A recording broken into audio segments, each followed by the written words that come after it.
Hello, Shane Smith here from Spacious Mind Counselling and Psychotherapy in Guelph and online.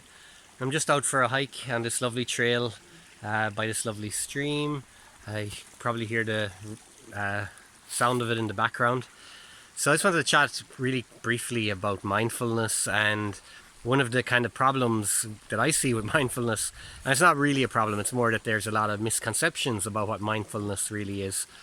Some people kind of become a little bit turned off by the idea because they think it's about like clearing your mind and being in the present moment with no thoughts coming in and being calm and zen like or Buddhist like.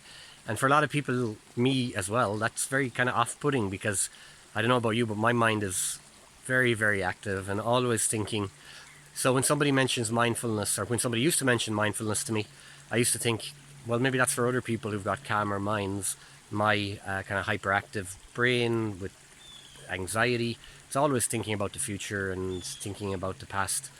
So that can be turning off, can put off a lot of people. What I like to have learned, I guess, over the years about mindfulness is that it's about accepting the crazy that's inside in our brain and the busy thoughts and the thinking of the future and the past and not attaching to them or not trying to get rid of them. So kind of having an acceptance of them. And mindfulness can have many different shapes and contexts. It can be like while out walking, just noticing the sound of the stream or listening to the wind or noticing the busy thoughts that are coming and going about like what should I do when I get home or what will I have for dinner later, and just kind of smilingly observing these thoughts just as they are, just thoughts, without trying to get rid of them or without getting overly stressed about them.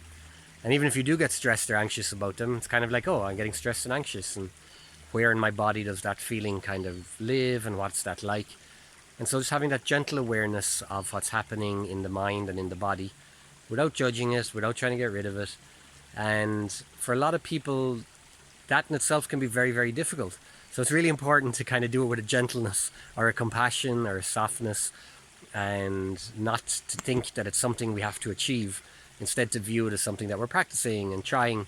And actually, the gentler we try, the kind of more fun and enjoyable and relaxing it can be. And sometimes that can be a byproduct of mindfulness, kind of relaxation or feeling chilled. And sometimes it's not. Sometimes it's you still feel as busy or anxious, and that's fine too. It's in the practice that the energy or effort can be put into. So I hope that's of some use to anybody, and it was nice to talk with you by this lovely stream. Bye.